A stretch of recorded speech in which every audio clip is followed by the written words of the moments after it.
So last time we finished with this statement from Quine, this kind of meaning holism or verification holism, depending on how you want to think about it. Our statements about the external world face the tribunal of sense experience, not individually, but only as a corporate body. It follows, says Quine, that no two statements taken in isolation can have the same verification condition because no two statements taken in isolation have any verification condition. So, given the verification theory of meaning, no two statements taken in isolation can have the same meaning.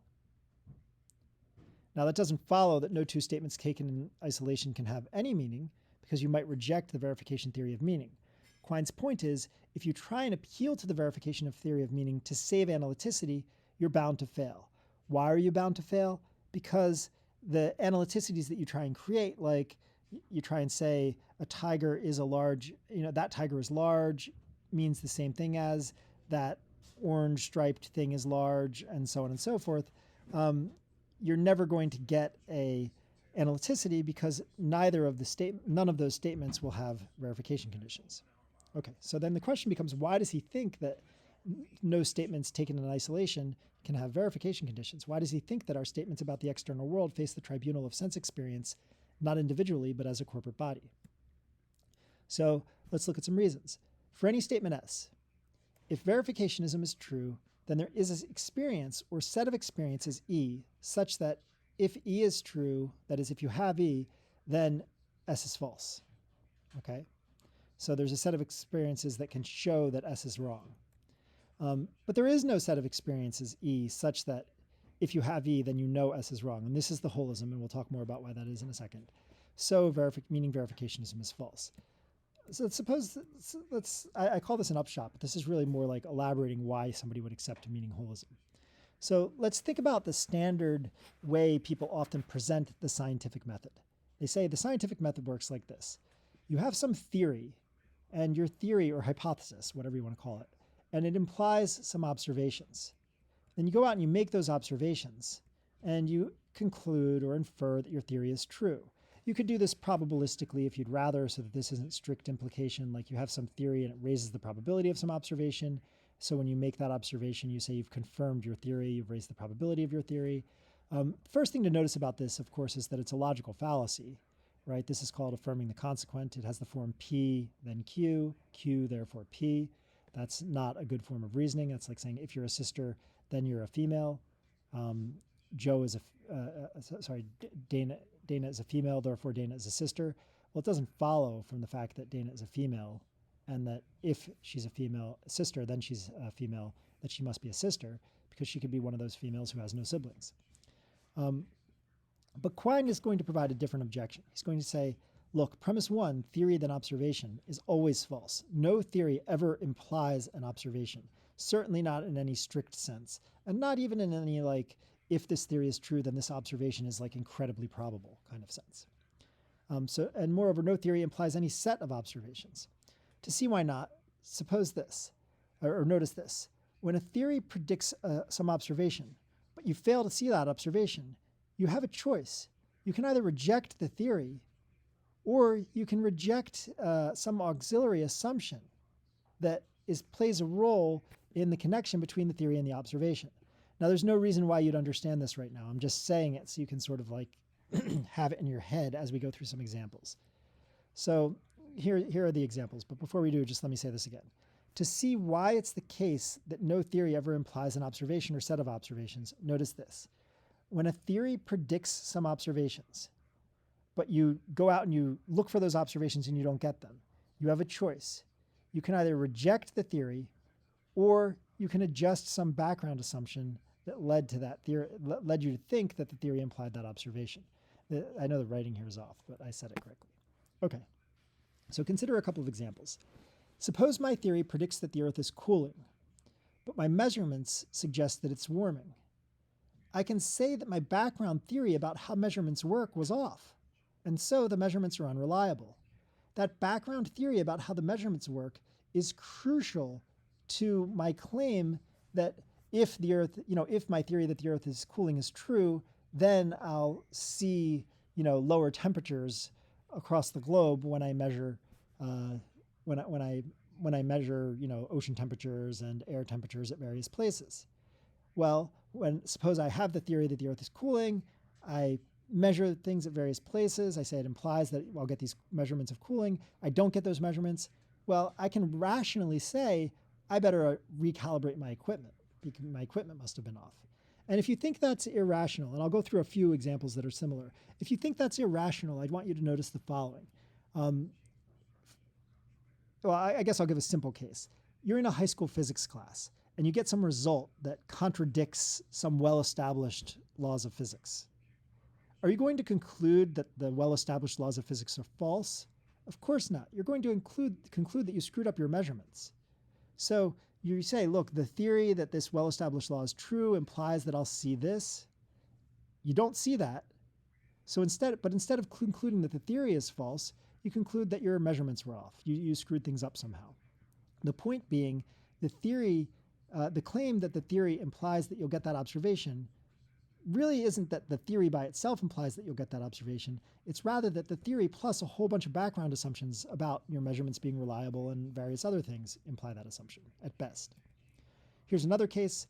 If my theory says that carbon emissions don't cause warming of the atmosphere, but measurements suggest that the atmosphere warms as carbon emissions increase, then I can say that my background theory about how little impact solar flares have on the Earth's surface temperature was false, and that solar flare increases happen to correlate with increased carbon emissions. So the point is this. I have some theory that carbon emissions don't cause warming.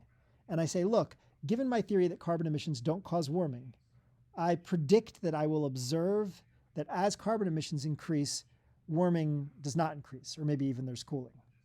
But then I go out and I find the opposite. Now what do? Well, I have two options. I can reject my theory that carbon emissions don't cause warming and say, in fact, carbon emissions do cause warming. Or I can say, we forgot about solar flares. And it turns out solar flare activity has increased just by chance as carbon emissions have increased, and solar flares do impact the temperature of the Earth. I didn't think they did, but now I see they do. So I'm adjusting my theory about the nature of solar flares' impact on Earth's temperature rather than rejecting my theory about carbon emissions not causing an impact on Earth's temperature. Here's another example. Observations of distant planets presuppose theories of how telescopes work. Theories of how telescopes work presuppose theories of how mirrors work. Theories of how mirrors work presuppose theories of how light works, and on and on and on. That means that I can respond to an observation that counters my astronomical theory by changing any one of those background theories. Now, you might at this point be thinking like, look, in each of these cases, it's obvious what the choice is, right? It's obvious that, if your astronomical theory doesn't fit with some observations, you shouldn't say, well, mirrors don't work the way I thought they did. You should reject your theory. And in the global warming cases, the same thing. If, your observations, you observe that the Earth is warming, you shouldn't say, well, I was wrong about carbon emissions. Instead, you should say, you shouldn't say, well, I was wrong about solar flares. You should say, I was wrong about carbon emissions. But what I want you to see is that all depends on the strength of the belief in the various theories. So suppose you're really confident that carbon emissions don't cause warming, but you're not very confident. You don't think solar flares have much effect, but you're not very confident about that. Then when you observe the increased warming, the rational thing to do is revise your view on solar flares because that's what you were less confident about. And here's an example that maybe can help you see how this plays out in real life. So in the mid-1980s, this is an actual case, every model of ozone depletion agreed that existing levels would be above a certain threshold. Even models that predicted really severe and dangerous depletion of ozone predicted that the ozone levels would still be above that mark. And consequently, when they built satellites to go up into the stratosphere and measure ozone levels, the satellites were programmed to dismiss measurements below a certain threshold. So for sort of practical reasons, it's useful to do that kind of thing when you're designing a machine. Now, scientists had noticed many errors of measurement over the Antarctic, and what they presumed was the satellite was faulty. So they thought, like, okay, we better repair this satellite. And that was a reasonable reaction. It was a reasonable reaction to think, okay, the satellite is faulty, because there was a lot of strong theory that went into the conclusion that the levels of ozone must be above a certain mark. Meanwhile, there were ground measurements, which are known to be very unreliable, comparatively anyway, suggesting that, in fact, ozone levels were below that threshold. And after some argument, they sort of adjusted the satellites so they could take measurements below that mark and send them back up. And lo and behold, what they discovered was ozone depletion was really serious. It was below the level they thought was the minimum possible level given their theories. And in this case, it all worked out, by the way. Not only did they come to the right conclusion that ozone levels were depleted below what they thought they could be, but the government took action, took steps to correct the problem by reducing emissions of gases that cause ozone depletion. So everything was great. But what I want you to see is this. Both reactions are rational. The reaction the scientists initially had where they say, look, we have strong theory predicting the levels can't be below a certain amount, so our satellites must be faulty. And the reaction that says, well, look, we have other evidence like the ground measurements that say levels must be above that. Must be below what you think they could be. And so we should say the satellites are working perfectly right, and the levels are in fact that low, also a reasonable reaction. The point being, the claim, a theory doesn't imply observations by itself. It only applies observations given a whole lot of background theory. Okay, so this method of science is problematic because it's affirming the consequent, but set that aside. Quine wants to say the first premise is always false. No theory implies any set of observations. Roughly, for any theory T and observations O, background theories play a role in assessing T in light of O, and so when O seems to contradict T, that is, you don't make the observations you predicted you would make, one can resolve the apparent contradiction by adjusting one of the background theories instead of adjusting the theory that was being tested, theory T. And if that's right, then Quine is right in this kind of holism. So we get this result that any theory T is analytically consistent, that is, thinking of things in terms of analyticity here and verification conditions, with any set of observations, and so no set of observations can imply T. And now we'll finish with this image. If any of you are familiar with Dirk Gently books by Douglas Adams, Dirk Gently is a holistic detective who believes in the fundamental interconnectedness of all things. And Quine is basically saying the same thing about you might think meaning, you might think verification.